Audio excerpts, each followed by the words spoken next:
You know, we came in yesterday and we arrived in Jamaica yesterday, and when the flight touched down at the Norman Manley, Bob Marley's One Love came up on the speaker, and a voice, the purser, his voice came up and he says, "Welcome a yard man. Why you want to be anywhere else but paradise?" By the way, it was an Air Canada flight. So Cheryl, you really have to come on board, eh? Because we even have them speaking now like Jamaicans. Good morning, everybody. It's great to be home.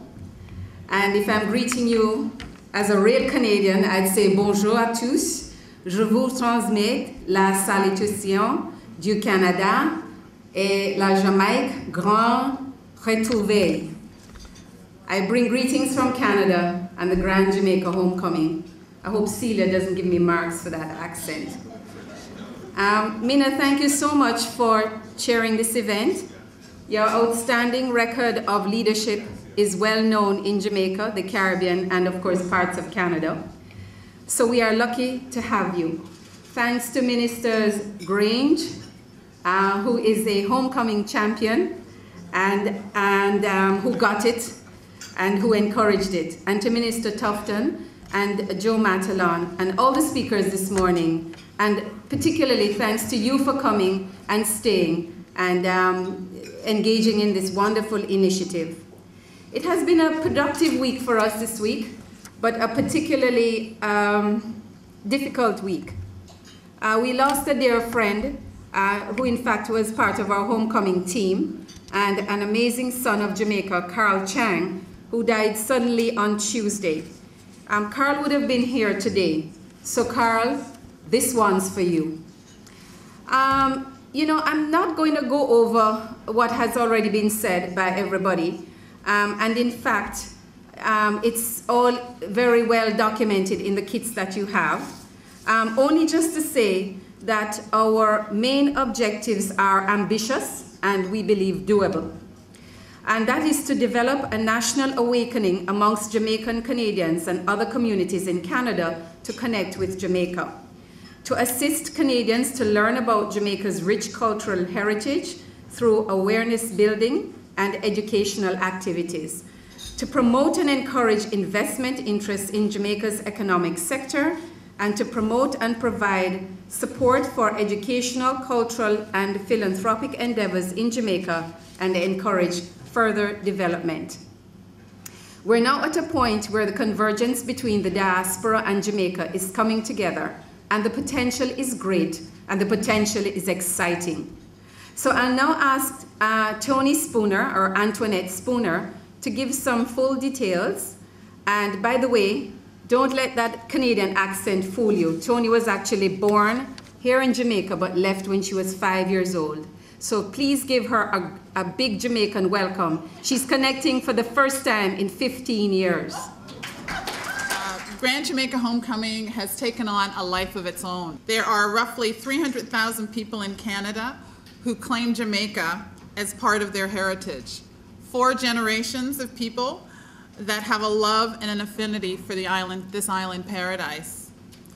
This doesn't include the hundreds of thousands of people that are what we call Friends of Jamaica, who also have a deep attachment to all things Jamaican. Jamaica Homecoming, Grand Jamaica Homecoming gives us access to the hearts and minds of all these individuals who love Jamaica. Coming home conjures up different things to different people, but there's always a consistent theme that runs throughout all our conversations as we build relationships with organizations that allow us access to the diaspora.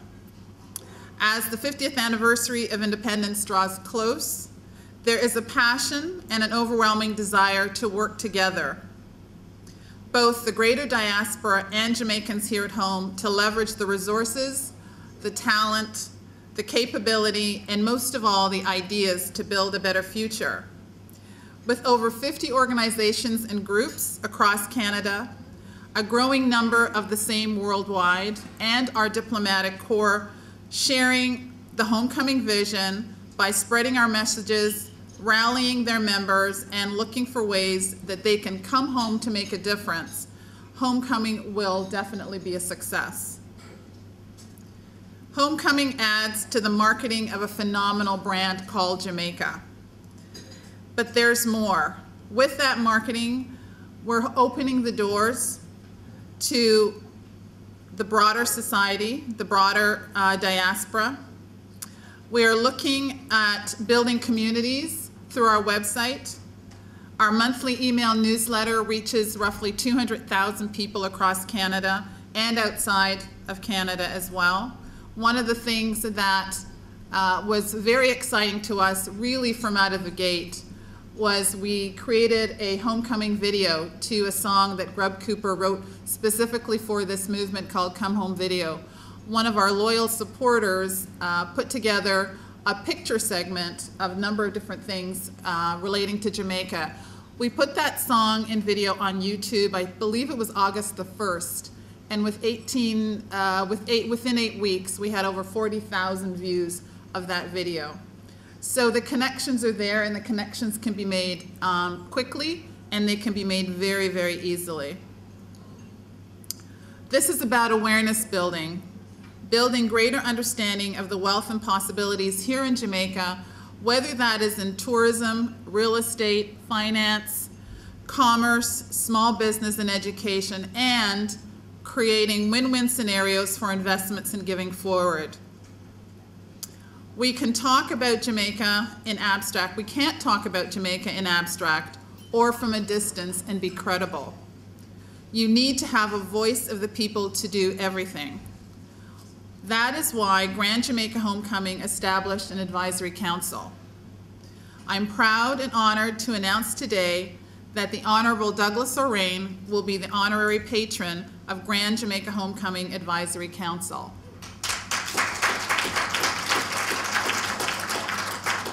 Mr. O'Rain brings a credible, authoritative, and trustworthy voice to the work ahead.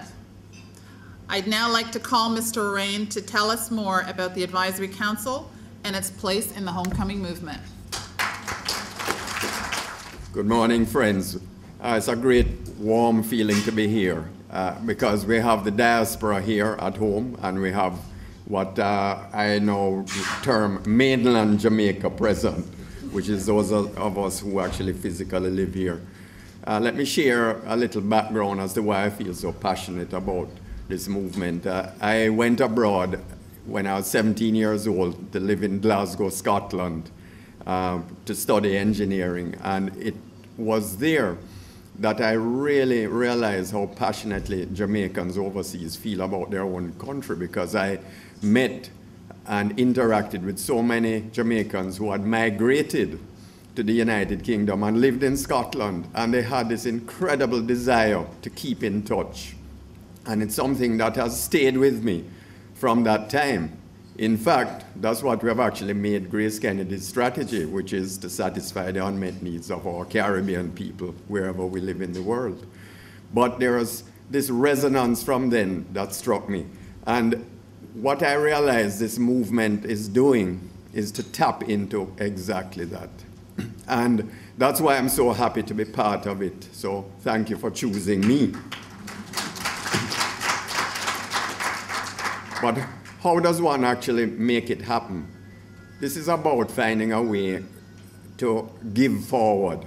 In other words, you could give back, but this is about giving in the future. And there are many ways for the Jamaican diaspora to do it. It could be done by visiting Jamaica. It could be done by giving one's skills, one's time, by investing in Jamaica. It can be done by encouraging our neighbors, our friends in the areas that we live in overseas to say, come and visit Jamaica, come and experience our country. And I'll say this, to give the positive news about Jamaica to the rest of the world. And I'll come back to that at the end as to what I see as two of our major objectives in this regard. There is one particular area that is so important, and that is the development of our educational system. And I would just like to give you a couple examples that I know of personally of Jamaicans in the diaspora that have given in this way. One is Fred Kennedy. What Fred did, Fred has lived in Canada for most of his adult life. He took 2 years and came back to Jamaica and offered to be the headmaster of St. George's College. And it was a transformational experience for St. George's.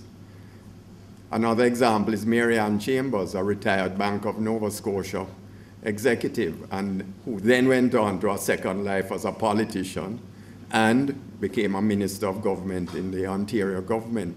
And she now heads PACE Canada and gives back tremendously to developing basic schools in Jamaica.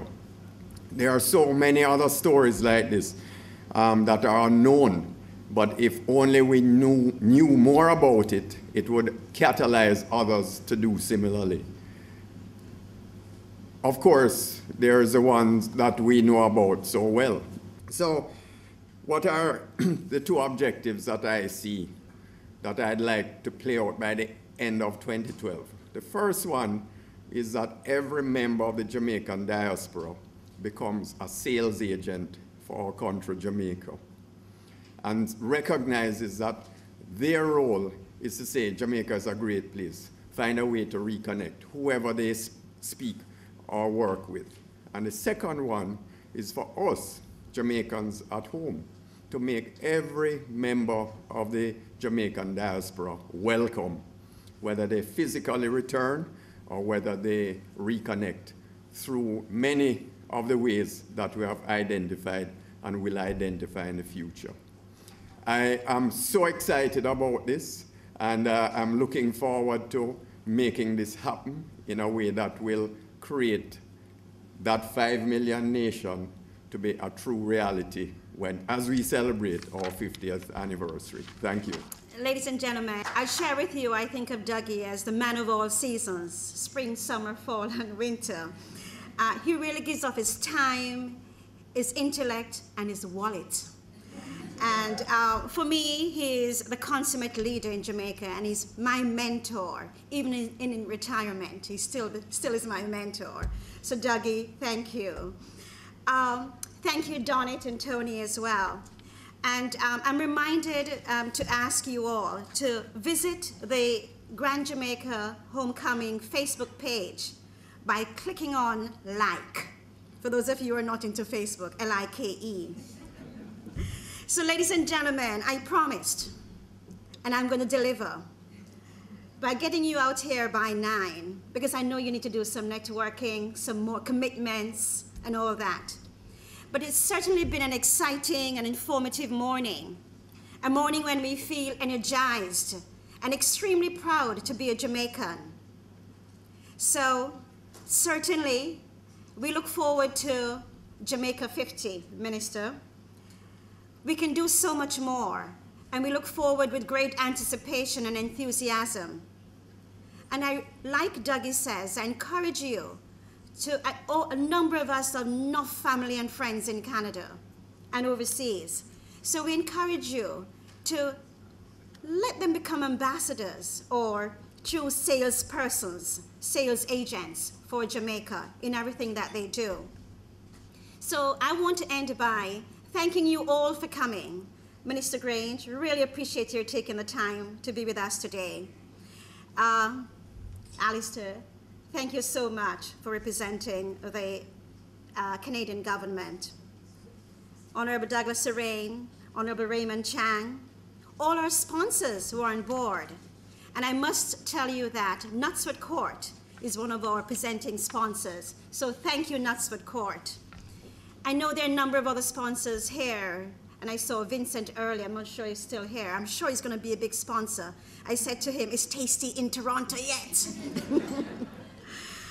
Elizabeth, what can we say about Elizabeth? I mean, you know, I said to her earlier, take it easy, Elizabeth, take it easy.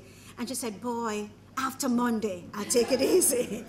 Thank you so much, Jermaine, Gloria, Sandra, and all you guests for staying. And I know we have competing events this morning, but I really appreciate your taking the time to be with us this morning. Thank you all for sharing. And you know, I saw this little tagline on the Donit's email, Come Home Jamaica. It's in you. One heart, one love, come home. Thank you. Mama, 50 years ago, we became an independent little nation, learning as we go. We handle with problems and with adoration. We little but we color war with a big, big voice on the world stage. And me talk about Jamaica, we big and we broad up on the front page. Whoa, Irish people, Jamaicans, wonderful people, Jamaicans, beautiful country, Jamaica, paradise on earth.